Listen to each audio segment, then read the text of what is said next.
Alright, Efilist video, I think. Yeah, so let's go start from the beginning again. Yeah, there's a universe. Woo! Yeah, we have to account for that. No, we don't.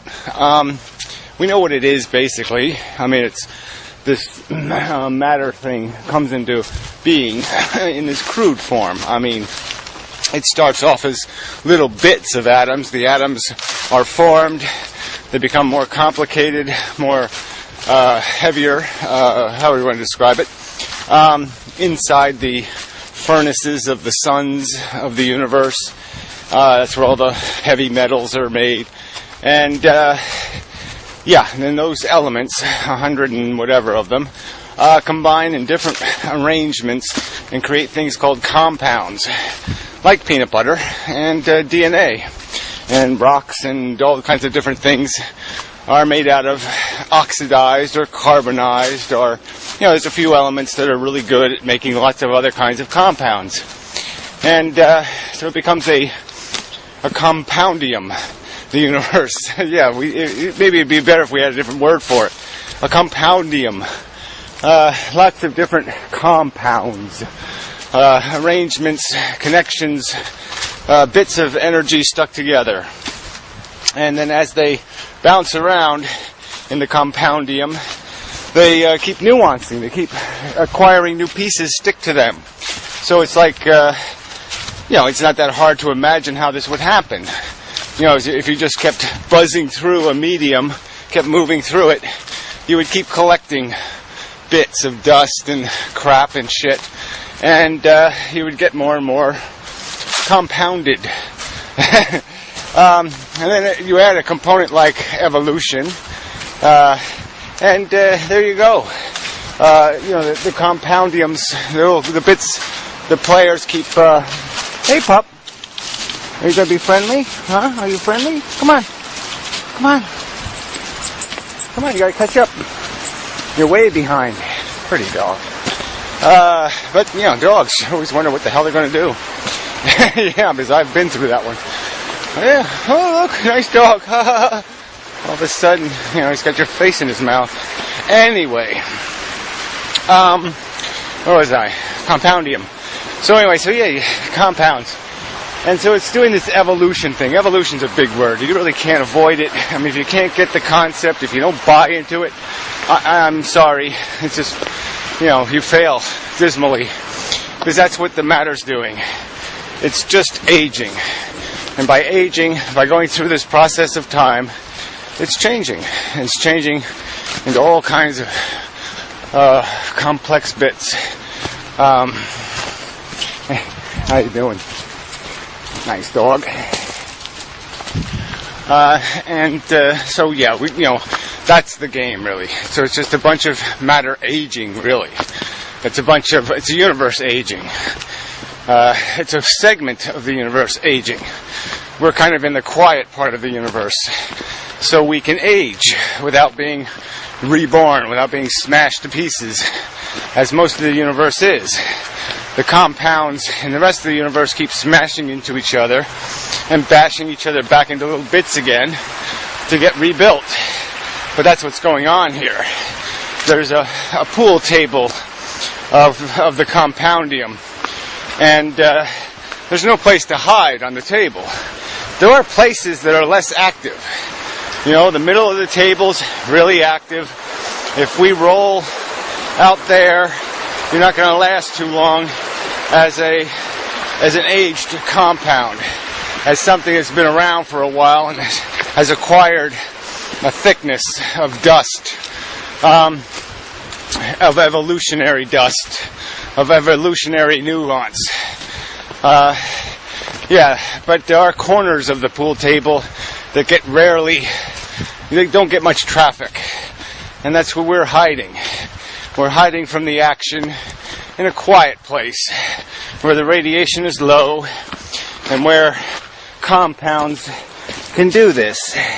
They can age. They can have a whole history of millions of years. This rock has been around and has been pushed about and, you know, moved around by ice and time, and it's had time to evolve. Now, the rock didn't evolve into anything because its compounds aren't made to do that.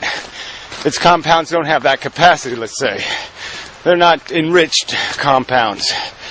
So us, we're the product of enriched compoundery because of this DNA molecule. It's like a bit of radiation.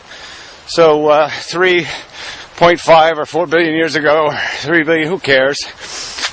Some number of billions of years ago, our first ancestor arose on planet Earth. A compound, a DNA molecule. That's right, a string of compounds, of elements combined into other compounds, and then those compounds compounded into a double compound, into a very complicated arrangement.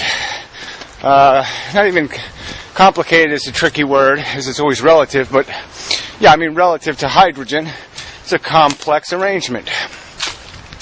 And it has this property, like anything else has a property, like the moon, like the sun. It does things. Well, this compound, in the right circumstances, will reproduce itself. And so it, through this bouncing around on the pool table, it bounces into another compound, and that combination provides an environment suitable for the reproduction of that molecule in a form that allows it to carry a blueprint, that allows it to now evolve based on how that molecule changes. So changes in the molecule will be reflected in what the reproduction will look like and how it will function. And now you have accelerated mega evolution. Now the interactions are magnified a million times in terms of how much dust you can collect. Because now you're not just collecting dust. Now you're like glue and static electricity and magnetic and all that stuff. So now you're able to develop a very complex bunch of acquisition through time. You'll acquire a rich complexity, because you'll have all kinds of things sticking to you now. And that's sort of what these DNA molecules that are all related to one DNA molecule, and they're all evolving. They all have a heritage. That plant has a history, a 3.5 billion year history of ancestors who survived. I do. You do. We're all the survivors of billions of years of molecular nuance and change, and the game is a competition game to survive, and so you become suited to a way of existing that makes it possible for you to survive. And so humans, we're just minor monkeys. A couple of million years ago, small population. They didn't cover the earth. They weren't terribly successful. Not as successful as a cockroach or a butterfly. But they had this potential in terms of they were developing, like other mammals, a reasoning sense, a capacity to navigate the environment with a learned intelligence. They would learn from their parents. So not only were they given a genetic component that defined their identity, they acquired a learning component that defined how well they functioned. So now the two things were evolving: culture and the physical identity, the physical potential.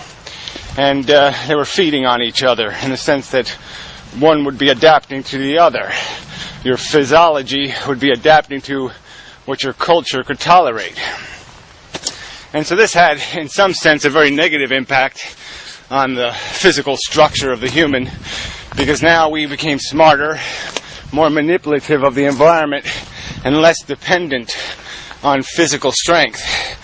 So we became a weaker physical beast because we became a stronger cultural beast.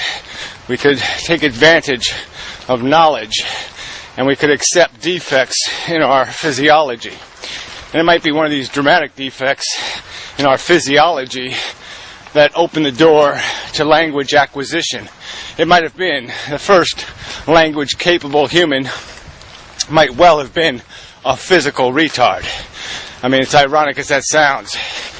It might have been an incredibly weak organism, but it had the strength of a potential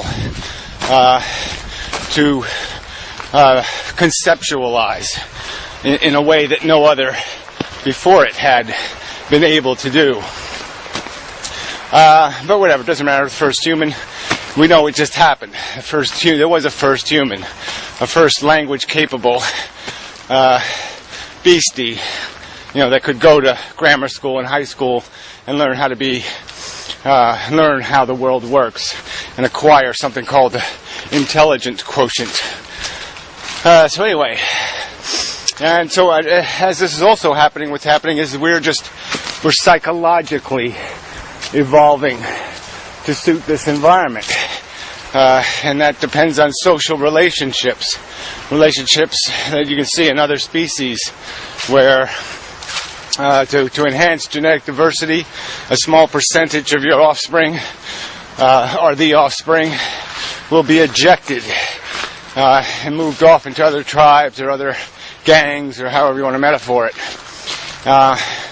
And there'll be this fight within your gang for supremacy and alpha status, all because these things are enhancements to keep the genetic code strong, to keep us capable of doing what needs to get done.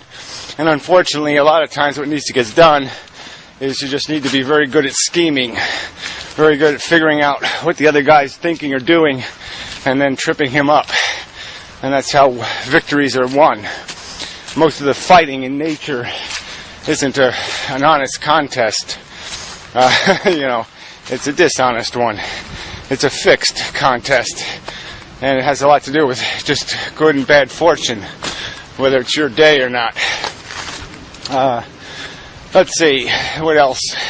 And how good you are at shielding yourself with some other mechanism to take the fall. But anyway, that whole psychology thing is probably pretty important to get into, is that everything that's going on in our psychology is related to this mechanism of survival and reproduction. And the two necessary components to that are the fact that we are group animals, gang animals. We don't survive on our own as individuals. We first need a mated pair, and we second need usually an infrastructure of other humans to be able to capitalize on the environment and protect ourselves from the attrition that would take place if we were on our own. We'd be too easily taken down like other prey animals. That's why they are in huge herds, is because there is strength in numbers. And there's a durability in that consolidation. That's why there's schools of fishes, because they win by being too monstrous to eat in one meal, but spread out they would be extinctionable. So anyway, all our perceptions of ego and glory and accomplishment, and it's all tied to these silly, well, let's not call it this, just say these contrivances of the biology, of the nature, requiring us to meet this burden of success. And it's just that, a contrivance of the circumstance. It has no rudimentary integrity. Our pride and our love and our dependencies, they're all just psychological manifestations of creating a need machine, a beastie capable of organizing the compounds to consume and reproduce. And in the end, that's all it is. It's accomplishing nothing. It's just a bunch of matter. All these leaves aren't accomplishing anything. There's no ego gratification. If they had a consciousness, they'd feel quite defeated, because there is nothing. There's a futile existence and a futile end and the whole thing is for nothing, just because a molecule acquired the property of reproduction. That's all there is.